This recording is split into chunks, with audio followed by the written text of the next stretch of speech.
చార్ధామ్ యాత్రలో భాగమైన జ్యోతిర్లింగ క్షేత్రం కేదార్నాథ్ ఆలయం తెరుచుకుంది.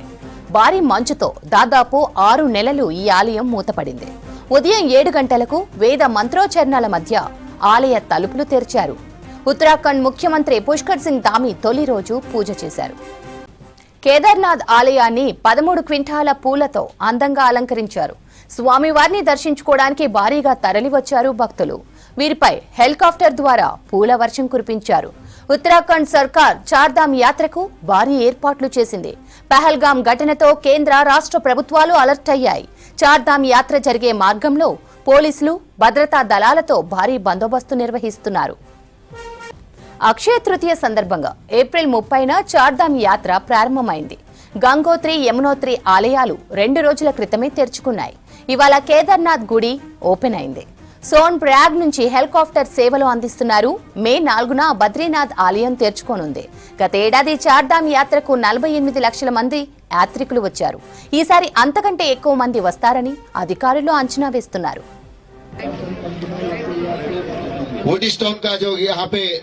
सम्मानित किया जाएगा।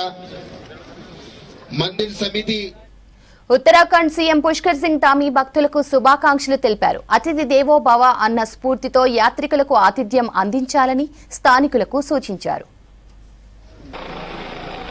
చార్ధామ్ యాత్రలో భాగమైన జ్యోతిర్లింగ క్షేత్రం కేదార్నాథ్ ఆలయం తెరుచుకుంది. భారీ మంచుతో దాదాపు 6 నెలలు ఈ ఆలయం మూతపడింది. ఉదయం 7 గంటలకు వేద మంత్రోచ్చరణల మధ్య ఆలయ తలుపులు తెరిచారు. ఉత్తరాఖండ్ ముఖ్యమంత్రి పుష్కర్ సింగ్ ధామీ తొలి పూజ చేశారు. కేదార్నాథ్ ఆలయాన్ని 13 క్వింటాల పూలతో అందంగా అలంకరించారు. స్వామివారిని దర్శించుకోవడానికి భారీగా తరలి వచ్చారు భక్తులు.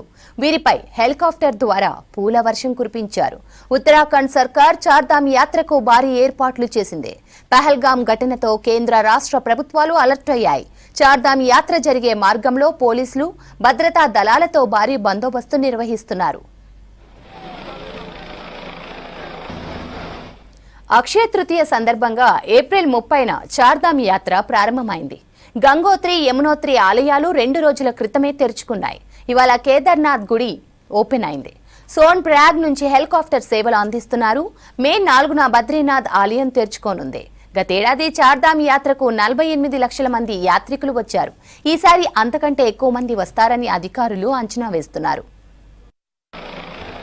ఉత్తరాఖండ్ సీఎం పుష్కర్ సింగ్ ధామీ భక్తులకు శుభాకాంక్షలు తెలిపారు. అతిథి దేవో భవ అన్న స్ఫూర్తితో యాత్రికులకు ఆతిథ్యం అందించాలని స్థానికులకు సూచించారు. और हमारे प्रधानमंत्री जी बाबा के अनन्य भक्त हैं, तो उनके नाम से यहाँ पर हर बार पहली पूजा होती है. इस बार भी पूजा की है कि बाबा उनको शक्ति देंगे कि वो देश का नेतृत्व लंबे समय तक करेंगे और भगवान उनको स्वस्थ रखेंगे. हर प्रकार से जो भी चुनौतियां आएंगी उन चुनौतियों में उनको सफलता मिलेगी. ये हमारा प्रयास है कि ये यात्रा अब में आने वाले श्रद्धालु बाबा के भक्त उनकी यात्रा आसान हो, उनकी यात्रा सरल हो. और यहाँ पर नवनिर्माण पुनर्निर्माण के काम प्रधानमंत्री जी के 2014 में जब से उन्होंने इस दायित्व पर काम करना प्रारंभ किया तभी से शुरू हुआ. पहले ये परिसर पूरा क्षतिग्रस्त हो गया था 2013 की आपदा के बाद. नवनिर्माण यहाँ हुआ है, पुनर्निर्माण हुआ है, अनेक प्रकार के मास्टर प्लान पर काम चल रहा है और जल्दी से जल्दी हमारा प्रधानमंत्री जी के मार्गदर्शन में इस नवनिर्माण और पुनर्निर्माण को कार्य करने के लिए हमारा प्रयास है. निश्चित रूप से हमारे देश की सेना हमारे प्रधानमंत्री जी